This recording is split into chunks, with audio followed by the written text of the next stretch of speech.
नारळी पौर्णिमा विशेष बनवूया ओला नारळ आणि माव्याची बर्फी। ही बर्फी एकदम मऊसूत तयार होते, फ्रीजमध्ये कितीही वेळ ठेवली तरी जशीच्या तशी मऊ राहते। तर चला झटपट बनवूया नारळ आणि मावा बर्फी। हवाबंद डब्यामध्ये भरून ठेवलीत तर आठवडाभर फ्रीजमध्येही व्यवस्थित राहते। ज्या भांड्यामध्ये ही बर्फी सेट व्हायला ठेवाल त्या भांड्याला तुपाने ग्रीस करून घ्यायचं। जाड तळाच्या कढईमध्ये 1 चमचा साजूक तूप घालून त्यात 2 कप ओल्या नारळाचं कीस घालायचं।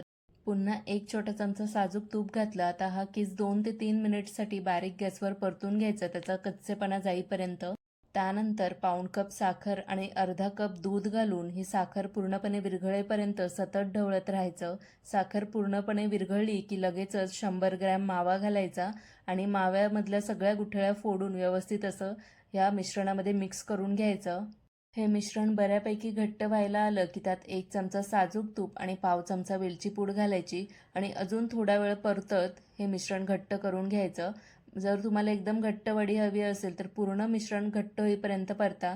मला थोडी मऊ वडी हवी आहे, त्यामुळे मी पूर्ण मिश्रण घट्ट तर केलंय पण हलकासा ओलावा फक्त त्यात आहे।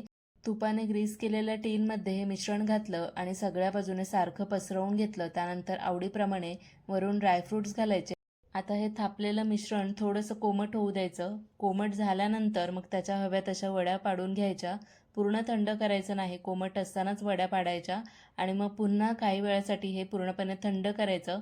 हवं असेल तर फ्रीजमध्ये थोडा वेळ सेट व्हायला ठेवून देऊ शकता आणि नंतर अशी छान मऊसूत मावा आणि ओल्या नारळाची बर्फी इथे तयार झालेली आहे। जिभेवर ठेवताच विरघळेल इतकी मऊसूत झालेली आहे। तर ही बर्फी तुम्ही नक्की बनवून पहा। रेसिपी आवडली तर हाईप करा।